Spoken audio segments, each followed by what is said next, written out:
आप सबों को हमारे प्रभु यीशु मसीह के नाम में जय मसीह। परमेश्वर के नाम की महिमा हो। और आइए एक विषय को हम सीखेंगे, और हमारा जो आज का विषय है, बुरी माँ कैसी होती है। अच्छी माँ भी होती है और बुरी माँ भी होती है, लेकिन आज हम सीखेंगे बुरी माँ के बारे में। मेरे प्रिय, परमेश्वर के वचन बताती है, क्या यह हो सकता है कि एक माँ अपने दूध पीते बच्चों को भूल जाए और अपने जन्माए हुए लड़के को ऊपर दया ना करे? हाँ, हो सकता है। अपने जन्माए हुए बच्चों को वो भूल सकती है। और इसीलिए मेरे प्रियो, आज अनाथ आश्रम बना हुआ है, और अनाथ आश्रम में ऐसे ऐसे बच्चे ही आज पल रहे हैं। मेरे प्रियो, आज कई केसेस जो है सामने आ चुका है कि एक माँ अपने बच्चों को जंगल में छोड़ आई है, एक माँ अपने बच्चों को डस्टबिन में छोड़ आती है। मेरे प्रियो, ऐसे ऐसे समय में आज हम और आप जी रहे हैं, लेकिन उससे पहले हमारा परमेश्वर इस वचनों को बता चुका है। क्या यह हो सकता है कि एक माँ अपने दूध पीते हुए बच्चों को भूल जाए और अपने जन्माए हुए लड़के को ऊपर दया ना करे? हाँ, हो सकता है, भूल सकता है। परमेश्वर के वचन बताता है, और आज ऐसे घटना घट रही है। तो मेरे प्रियो, आज जो हम सीखने जा रहे हैं, बुरी माँ कैसी होती है, परमेश्वर के वचन से हम सीखेंगे। यहाँ पर लिखा हुआ है, मत्ती रचित सुसमाचार उसका 14 अध्याय और उसका 8 पद में, वह अपनी माता के उसकाने से बोली, यूहन्ना बपतिस्मा देने वाला का सिर थाल में यही मुझे मंगवा दे। यहाँ पर एक बेटी है, उसका नाम सलोमी है, और उसकी माता के नाम हेरोदियास है। और हेरोदियास का पहले शादी फिलिप्पुस से हो चुका था, लेकिन फिलिप्पुस को छोड़ करके अपने देवर राजा हेरोदेस के साथ गलत रिश्ता में वो रह रही थी। तो वहाँ पर यूहन्ना बपतिस्मा देने वाला जो परमेश्वर के दास था, वो इस रिश्ता से बड़ी दुखित हुआ करते थे। इसलिए हेरोदेस और हेरोदियास को दोनों को चेतावनी दिया करता था कि तुम जो गलत रिश्ते में रह रहे हो, ये उचित नहीं है। परमेश्वर से डरो, परमेश्वर न्यायी है, परमेश्वर तुम्हें दंड देगा। इसलिए इस रिश्ता को तोड़ो, छोड़ो, अलग रहो, और जिसका जो पत्नी है उसे वापस दे दो, और तुम अपने पति के पास चले जाओ, बोल करके कई प्रकार के परमेश्वर के दास चेतावनियों दे दे करके उसको समझाया करता था। लेकिन इन दोनों को, हेरोदेस और हेरोदियास को, उनके वचन जो है, कड़वा वचन, इसको प्रीत क्या करते थे। तो एक दिन क्या हुआ था, हेरोदेस राजा अपने जन्म उत्सव पर कई सम्मानित व्यक्तियों को बुलवाया और उसके साथ भोज देने के लिए निर्णय लिया। जिस भोज में, जिस उत्सव में वो हेरोदियास अपने बेटे सलोमी को नाचने के लिए उन्हें बताया गया था, और नाच करके, डांस दिखा दिखा करके राजा हेरोदेस को प्रसन्न किया।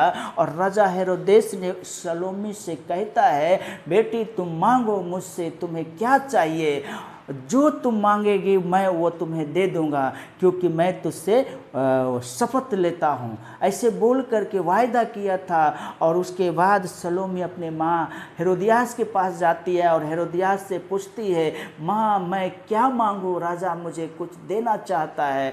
तो माँ कहती, हेरोदियास कहती अपने बेटे सलोमी से, जाओ यूहन्ना बपतिस्मा देने वाला का सिर कटवा करके थाल में मंगवा लो।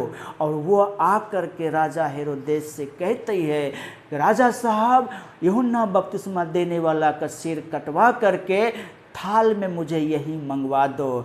अब वहाँ पर राजा जो है बहुत ही दुखित होता है, लेकिन वायदा किया इसलिए मुकर नहीं सकता, और जा कर के ऑर्डर दिया और यूहन्ना बपतिस्मा देने वाला का सिर कटवा करके थाल में लेकर के आया और सलोमी को दिया और सलोमी ने अपने माँ को जा कर के दे दी। मेरे प्रियो, एक वो माँ है जो कि गलत रिश्ते में रह रही है और अपने बेटी को परमेश्वर के दास के प्रति नफरत पैदा करवा रही है, उसको एक हत्यारिन बनवा रही है। मेरे प्रियो, उसको परमेश्वर के लोगों से इतना दूर करवा रही है कि वो, आप सोच सकते हैं एक माँ अपने बच्चे को कौन सी शिक्षा दे रही है, गलत शिक्षा, लोगों को खून कर दो, लोगों को हत्या कर दो। मेरे प्रियो, क्या ये अच्छी माँ हो सकती है? बिल्कुल नहीं हो सकती है। इसलिए हमें और आपको ध्यान रखना है, परमेश्वर ने हमें इस दुनिया में एक माँ बना करके भेजा है, तो माँ का जो कर्तव्य होता है वो एक अपने बच्चों को सही शिक्षा देने के लिए, क्योंकि माँ घर का नींव होता है, माँ घर का फाउंडेशन होता है, और माँ चाहेगी तो घर को बर्बाद कर सकती है और माँ चाहे तो घर को आबाद कर सकती है। माँ के हाथ में बच्चों का भविष्य होता है, लेकिन हेरोदियास के हाथ में सलोमी है, और उस सलोमी को कौन सी शिक्षा दे रही है कि परमेश्वर के दासों से नफरत कराया जा रहा है, परमेश्वर से दूर कराया जा रहा है, विश्वासियों से दूर कराया जा रहा है। मेरे प्रियो, ऐसे शिक्षा आप अपने बच्चों को कभी मत दीजिएगा। अगर आपके घर में कोई परमेश्वर के प्रियजन आते हैं तो उससे, अपने बच्चों से प्रेम से बात करने के आप उन्हें हमेशा शिक्षा दिया करना। मेरे प्रियो, हेरोदियास का जो मन में था वो ये था कि जब मैं राजा हेरोदेस से शादी करूंगी तो उसके साथ मुझे सम्मान मिलेगा, मैं उसके साथ रानी बन के रहूंगी और लोग मुझे बहुत से सम्मान करेंगे, लोगों की नज़र में प्रतिष्ठित हो जाऊंगी, बोल करके वो अपने पति को छोड़ करके राजा हेरोदेस के साथ रिश्ता बनाया। और दूसरा कि मेरा बेटी उसके साथ रहेंगे तो मेरा बेटी भी एक दिन भविष्य में अधिक शक्तिशाली बनेंगे और माँ बेटी अच्छे से राज करेंगे, बोल करके, ये सोच करके अपने पति को छोड़ करके गलत संगति में आकर के वो रहने लगी। दूसरी है लूत की पत्नी। परमेश्वर के वचन में यहाँ पर हम देखते हैं कि 17 अध्याय, लूका रचित सुसमाचार उसका 17 अध्याय और उसका 32 पद में इस प्रकार से लिखा है, लूत की पत्नी को स्मरण रखो। प्रभु यीशु मसीह इस वचन को खुद कहा है कि लूत की पत्नी को स्मरण करो। ऐसा क्या खासियत था लूत की पत्नी में जो प्रभु यीशु मसीह ने कहा उस महिला को हमेशा याद रखना।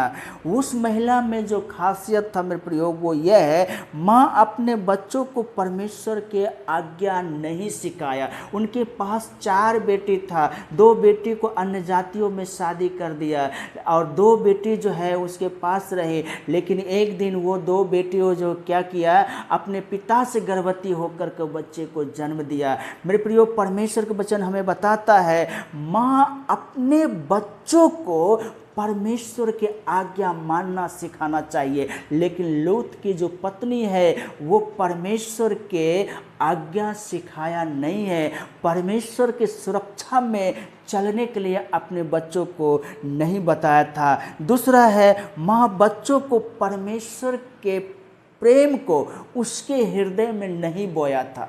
जी हाँ मेरे दोस्तों, लूत की पत्नी में जो खासियत था वो ये है कि अपने बच्चों को परमेश्वर के प्रेम को उन बेटियों के हृदय में नहीं बोया था। यह है उसके अंदर के कुछ कमी, इसलिए उनकी बेटी चारों के चारों बर्बाद हो गया था।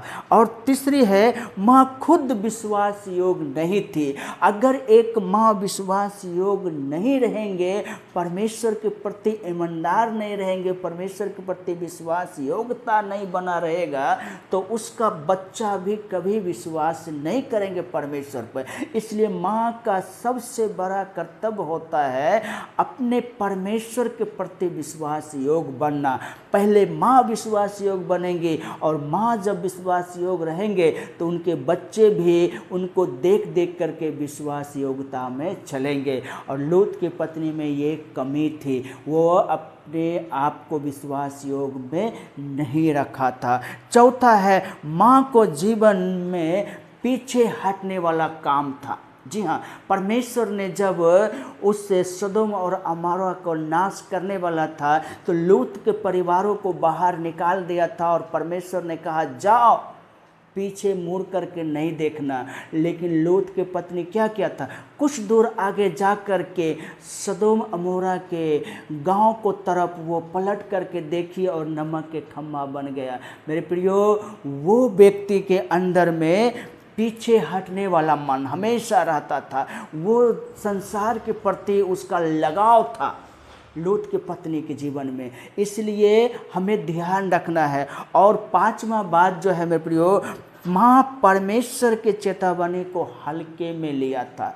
वो माँ लूत की पत्नी परमेश्वर के वचन को हल्के में लिया है, और जिस कारण से परमेश्वर के आज्ञा नहीं मानी।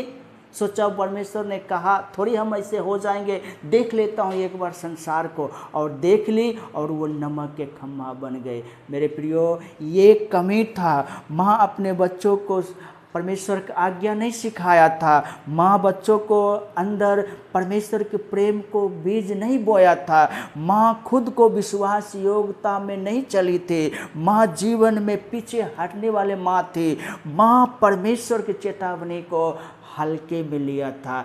ये 5 खूबी जो है लूत के पत्नी में पाया जाता था। इस कारण से ना तो खुद बच पाई और ना ही उसका बच्चे लोग भी सही शिक्षा पर चला। मेरे प्रियो, हम आज एक बुरी माँ के बारे में हम सीखा है। बुरी माँ कैसी होती है? बुरी माँ जो है परमेश्वर से दूर होकर के चलने वाले और बच्चों को गलत शिक्षा देने वाले ही बुरी माँ बनती है। अगर ऐसा जीवन, ऐसा शिक्षा आप भी अपने बच्चों को दे रहे हैं, मेरे प्रियो, आप समझ सकते हैं आप कौन से माँ है। इसलिए ध्यान रखें, आप अपने बच्चों को एक अच्छी शिक्षा दीजिए और एक अच्छी माँ बनने के लिए आप कोशिश करिए, क्योंकि ये हमारा जो बाइबल है, इस बाइबल के अनुसार जब हम चलेंगे तो हमारा जीवन सफल हो सकता है। परमेश्वर इस वचन के द्वारा हम सबको आशीष करे।